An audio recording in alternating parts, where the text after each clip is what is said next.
Hey everybody, it's Delicia, and thanks for tuning in to my weekly top 5 cigar picks. These are the cigars that are coming out of my humidor and highly recommended for your week of smoking. I do have a special little visitor that wants to say hi. Come here. I want to show you guys Nika because she's grown quite a bit since my last little video that I had her featured in. Say hi. And then I went to go get her a pink collar because I was tired of people saying that she was a boy when clearly she's a girl. Say hi. Okay. Anyways, just wanted to say hi and show how big she is because I know some of you follow her on Instagram. She actually has her own Instagram. Yes, I'm that person that made my dog their own Instagram, but follow her. She's NikaPup16 on Instagram, so you can say hi to her and watch her progress. She wanted to say hi and be on camera. She's funny. Back to my top 5. Thanks for hanging out again, and like to invite you guys into my personal life, so hence hanging out with Nika today. Starting with number 5 this week. This is actually a newer cigar that was launched during IPCPR, Toscano. This is a really interesting one. So this is the Stil Novo, and it's using a Kentucky wrapper and then an Italian Kentucky binder and filler. So there are other cigars, from what I can recall, don't use a binder. It was just wrapper and filler. And the really cool thing about their cigars, there's a couple different things. One, I get this comment all the time because I will actually don't cut it in half and I smoke the whole thing whole. However, there's quite a few of you that smoke these cigars that say, hey, you have to cut it in half. Straight from the horse's mouth. I mean, I went to the source and I asked them a second time, hey, what are these cigars designed for? Do you smoke them? Are they meant to share? Do you cut them in half? Do you enjoy them, one entire cigar? Either way was the answer. So you can either cut them in half, share them, cut it in half, save the other half for another day, or smoke the whole thing. So I choose to smoke the whole thing. I just prefer it that way. I'm used to it. But anyways, great flavor. It does have that nice roasted pepper. There's a little bit of a raisin and an oakiness to it. The other really cool thing is that since all the tobacco in here is fire cured, they actually don't need to be in a humidor. That part I did not know. I'm sure a lot of you already knew that. I always just kept them in my humidor just because I just figured they needed to be there, but you actually do not have to have them in your humidor. You can just leave them out, or I wouldn't put them like in a super hot place or in the sun, just me personally. But again, they don't need to be humidified because they've been fire cured. So really cool. Their history dates back 200 years or so. So they're actually a brand that's been doing that fire curing process for quite some time. So I like to shed light on who does things kind of first because there's some other people that do it in the industry, which is cool. But again, they've been doing it for a while. So hats off to Toscano. Moving on to number 4. This one was in the lineup in previous week. Sorry for all the background noise. That's Nika running around. This is the Southern Draw. This one is a new one also. This is the Kudzu Lustrum, and this one is featuring a medio tiempo wrapper this time, and I did mention it on previous weeks, but it's not as common to see the medio tiempo used in non-Cuban cigars, if you will. But great flavor on this one. It is over an Ometepe binder. It's all Nicaraguan tobacco.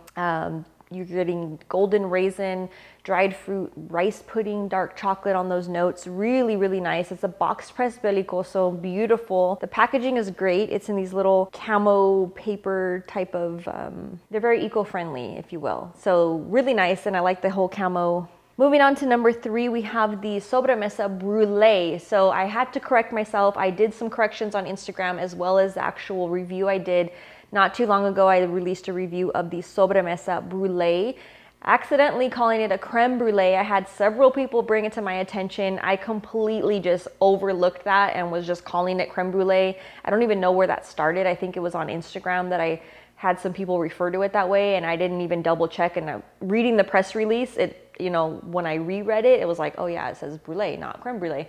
But for some reason, I just had that in my head. Plus the taste of it is amazing, and I picked up on the whole creme brulee type of a thing. But I did have some people bring it to my attention, which everybody was very nice about it except for one person that was totally a jerk that said like, oh, basically I'm an idiot. So I do make mistakes, and I wanted to draw attention to that cigar is not creme brulee but brulee, Sobre Mesa Brulee. Great stick, by the way. It is featuring an Ecuadorian Connecticut shade wrapper, San Andres Negro binder, Nicaraguan filler, beautiful notes of cedar, caramel, coffee, a nice buttery cream, pecan, cashew.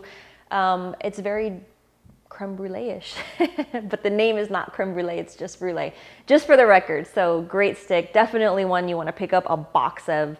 Fantastic stick.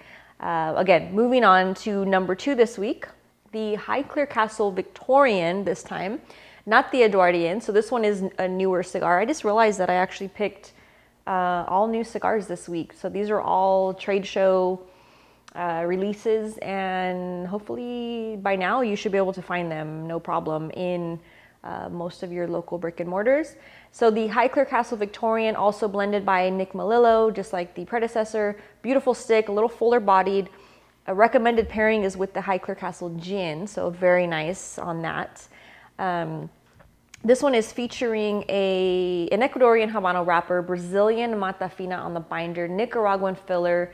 As I mentioned, it's a little bit fuller strength. Well, it's a lot fuller strength than the first Highclere Castle offering. Leathery roasted coffee, cedar, cherry notes, really nice stick. Really impressed. I'm a big fan of the Highclere Castle line. In fact, the original Highclere Castle, the Edwardian, was my #1 cigar for last year. It was a great stick, and this one is really doing a great job to follow that suit. Very tasty stick, definitely recommended for that one. And then number 1 is this beautiful, look at this ash. This is the cigar that I'm smoking currently. This is the La Aurora 115th anniversary cigar. However, this one is their regular edition. So I did feature their 115th anniversary limited edition. I have to be super honest, I'm not a fan of how they used the same name and all that. It's very confusing. For me, I can only imagine for the consumer, unless you're a diehard follower of all these brands, to me, it's just very confusing when they have the same names, and the band is just slightly different. The blend itself is different. It's a completely different stick. But again, doing the limited edition and then the regular edition, I probably would have put like a secondary name band or something. I know the limited edition does say limited edition on it, but again, just it's my own 2 cents on it. But that being aside, it's a great stick. In fact, probably up there with some of, like, one of my favorites, I would say, up as of now, out of the La Aurora collection. Great flavor on this one. It's made beautifully, again, blended by Manuel Hinoa. He's a genius. I love him. He's amazing, and he blends some fantastic sticks. So this one is really tasty. It is featuring an Ecuadorian wrapper, a Brazilian binder, and then the filler is a mixture coming from the Chihuahua region of the Dominican Republic, Nicaragua this time, and Brazil. So the limited edition did not have any Nicaraguan tobacco, if I can remember offhand correctly. So this one has that little bit of Nicaraguan tobacco in there, and it's providing some fantastic flavor. Medium to fuller on the strength, black pepper spice, aged cedar, orange peel citrus, cashew, cinnamon in the mix. It's really flavorful. Huge fan, as I already said. So definitely a cigar. In fact, all 5 of these cigars are cigars you want to pick up, and highly recommended for your week of smoking. And don't forget to tag me in all your posts on Facebook, on Instagram. Tag me if you're smoking any of these cigars, what your thoughts were. If you loved them, you hated them, let me know. I want to hear from you guys. I always appreciate all the comments and the great insight that you guys provide. Thanks for spending a little bit of your Sunday with me, and I look forward to seeing you guys next week. Cheers.